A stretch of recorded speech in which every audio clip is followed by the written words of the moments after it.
fascina esta cortina. Antes de inmiscuirnos en los caminos de la ciencia a cargo de Soledad Arias, la señorita Soledad Arias, bueno, el tema de Lisandro Aristimuño dedicado a Wadi de la Cope, así quiere que la nombre, así que tema dedicado para ella. Ahora sí, vamos a hablar con la señorita Soledad Arias. ¿Cómo está, Soledad? Muy bien, acá estamos. Bien. Hubo un tema muy interesante que hemos tratado el lunes, hace un mes, digamos, de las visitas de la señorita Soledad en la ciencia y tecnología, que fue el tema de la basura. Claro. Sí, la ciudad es una basura, la ciudad está inmersa en basura. Y cada vez más basura. Cada vez hay más basura. Sí, de hecho, si quieren, hay unos videos muy interesantes que nos compartieron en el Facebook, que es muy gráfico, muestra realmente de forma muy gráfica la cantidad de basura que tenemos en la ciudad. Le damos las gracias a Mariano Piñeiro por compartirlos, están muy buenos, los pueden buscar en el Facebook. Son bien también, gráficos, claro, porque a veces los números son difíciles de entender y ahí realmente uno se imagina la magnitud de la basura que producimos. ¿Qué habíamos visto digamos, el lunes? Así en un breve resumen, habíamos visto cómo era el proceso de... Sí, habíamos visto que en realidad los residuos se separan básicamente en reciclables y lo que tenés reciclables y los que van a disposición final. Disposición final es entierro sanitario. También habíamos visto que en algunas provincias de la Argentina eso recién se estaba implementando y se estaban tratando a cielo abierto. Eso donde se está hay gaviotas, tratando hay basura. Sí, siempre uno, si ve muchas gaviotas, o hay algún tipo de lagunita medio seca, o hay basura, una de las dos.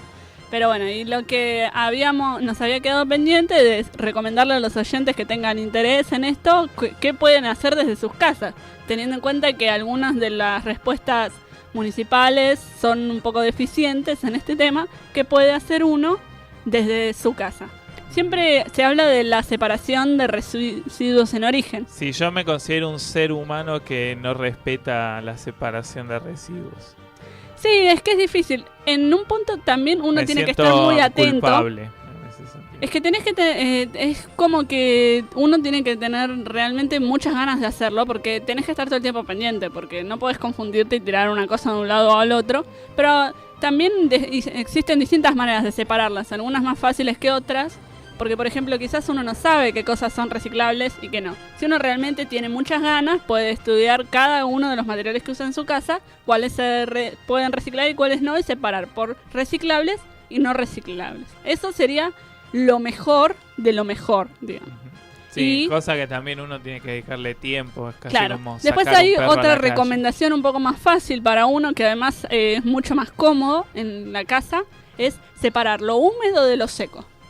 Todo lo seco en un lugar y lo húmedo en bolsas separadas. ¿La yerba mate es húmeda? Sí, todo lo que sea húmedo es mojado, restos de comida, grasa, todo eso húmedo. Y todo lo que esté seco por otro lado.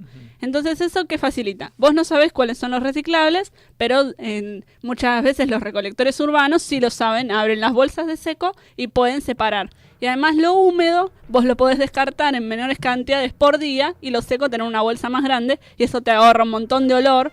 Y todo lo que es reciclable, si vos lo manchás con residuos húmedos, deja de ser reciclable. Ahora, mi pregunta también se basa en que, por ejemplo, la señorita Soledad va y hace la separación de residuos, deja las bolsitas ahí, y bueno, llega al basurero, plum, lo mete todo en la misma... Una vez que está dentro del basurero, ya no sirvió de nada. La cosa se basa en que si vos pones las cosas separadas, estás confiando en que algún recuperador urbano realmente lo separe. Otra cosa que uno puede hacer es... No se cumple. No, en algunos casos sí, lo que nosotros llamamos cartoneros ahora están tratando de incluirse en una especie de plan municipal. Es bastante deficiente como muchas respuestas municipales, pero en un punto tienen un nivel de recolección de la basura. Entonces, si uno separa, por ejemplo, el papel y el cartón, que es lo que más se usa para reciclar, si vos lo ponés con algo mojado, deja de servir. Si vos lo separás de lo mojado, ya es un montón de basura que no va a ir al relleno, porque es una de las cosas que además más desechamos. Lo otro que uno tiene que hacer es tratar de no comprar cosas con mucho envase que uno podría evitarlo. Hay los frascos de vidrio, todas esas cosas son preferibles. Primero porque son fáciles de reutilizar incluso en la casa de uno, y además el vidrio, siempre que no sean lámparas y cosas con químicos, es totalmente reciclable. Se dejó de usar, digamos, al encontrar el PET. Claro. Es como que en un momento, yo cuando era chiquito, me acuerdo, cuando era muy pequeño, me acuerdo que casi todo estaba hecho en vidrio. Las gaseosas, claro, sobre todo. Y de repente, con el desarrollo del PET, que es el que usan en las gaseosas, se empezó a hacer todo con eso. Claro, el vidrio tiene algunas ventajas y algunas desventajas. El tema es que es fácil de reutilizar en tu casa, es totalmente reciclable. ¿Y es más caro la fabricación que el PET? Porque si no, ¿por qué se cambió? En realidad el PET es más liviano, tiene mucha ventaja en cuanto al embalaje en otros aspectos. Además, no necesitas tanto material para fabricar el mismo tipo de envase. Si vos querés hacer una botella de vidrio de gaseosa, necesitas mucho más material que para hacer una botella de plástico.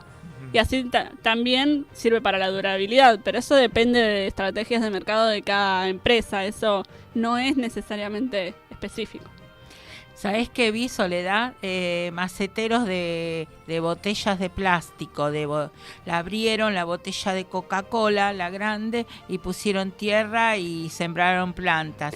Claro. Todas así en hilera y eran como maceteros. Hasta le dejaron la tapita de colores en cada. O sea que todo era con botella de plástico, que la habían utilizado en eso. Yo, por ejemplo, tengo muchos maceteros hechos así de esa manera porque, por ejemplo, tengo plantas que necesitan mucha humedad y entonces las pongo adentro de la botella directamente y entonces le mantiene humedad. Eso siempre siempre que pueda reutilizar está disminuyendo la cantidad de basura que tira al medio y sobre todo en el entierro. Después otra cosa que uno puede hacer que es realmente averiguar, hay muchas cooperativas de reciclaje, incluso algunas tienen servicio de que te pasan a buscar las cosas por tu casa. Si uno realmente quiere y se pone, puede preguntar, puede averiguar por internet, que es una gran herramienta, sí. Y entonces le vienen a buscar y dicen qué cosas son las que pueden reciclar. Entonces uno las separa, se las llevan y reduce muchísimo. ¿Vos crees que, digamos, haciendo eso,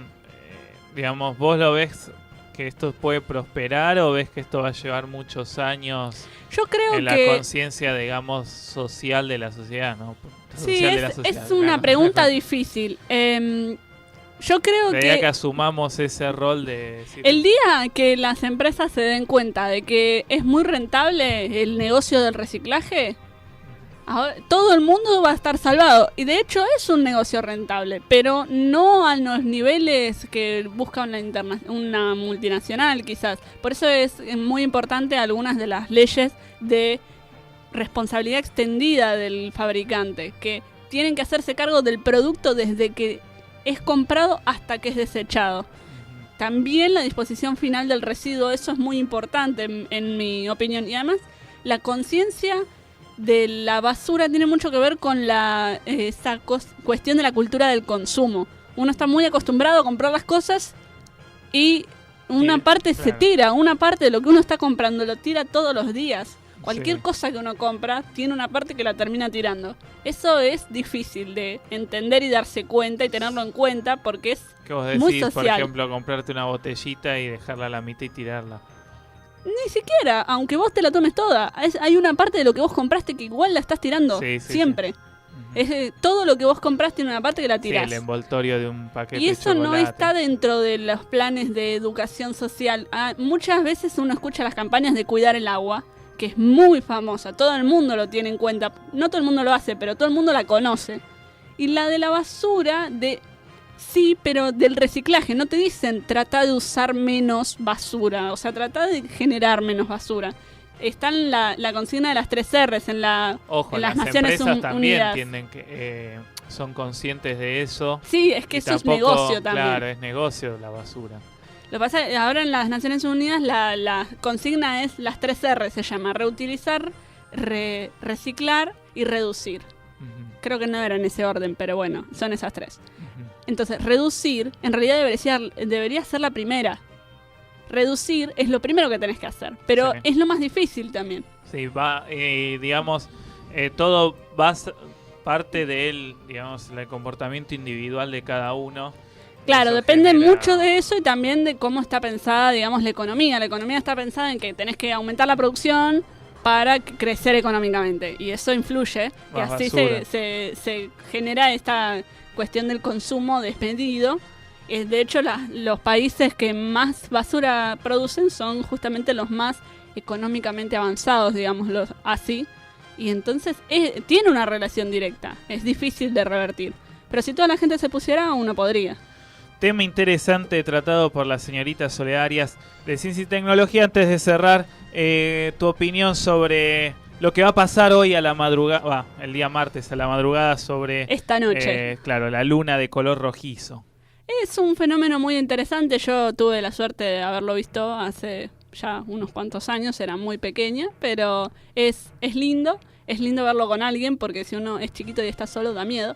Pero es Que en uno realidad me, es un me tengo que eclipse. poner el despertador. Ricky anda poniendo el despertador a las 3 3 de la a las 3 de la mañana para subir a la terraza y se puede ver desde la terraza. Sí, se ve, se nota mucho. Uno primero ve la luna normalmente y tarda bastante tiempo en empezar a notarse y se empieza a poner como cuando está, viste, media luna, empieza a avanzar la sombra roja sobre la luna hasta que se pone Es un totalmente efecto roja. de la Tierra. Es un efecto, la Tierra pasa entre la luna y el sol y el tema es que como la Tierra tiene atmósfera, la luz pasa a través de la atmósfera y se desvía, pero cada color se desvía en distinto ángulo. El rojo es el que más se desvía.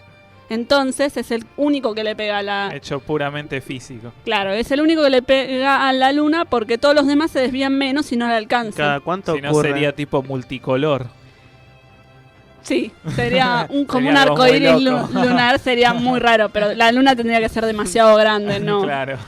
no nos serviría. Interesante fenómeno. Los oyentes ya pueden ir programando sus despertadores. Creo que de 10 oyentes uno lo va a hacer a las 3 de la mañana para Sí, más o menos. más o menos el Igual horario. es un fenómeno bastante largo, dura como 2 horas el fenómeno completo desde Queda que dormido empieza. mirando la luna. Desde que empieza a avanzar el rojo hasta que vuelve a ponerse totalmente blanca son aproximadamente Claro, a 2 horas. las 5, me tengo que ir a laburar. Claro, en realidad es un fenómeno bastante común, lo que pasa es que no se suele ver desde los continentes. El tema es que es un fenómeno que puede ocurrir hasta 2 veces por año, pero la mayor parte de las veces se ve solamente desde los océanos. Entonces uno no llega a tener la Claro. suerte de verlo. Bueno, columna de Ciencia y Tecnología a cargo de la señorita Soledad Arias. Vamos con algo de música.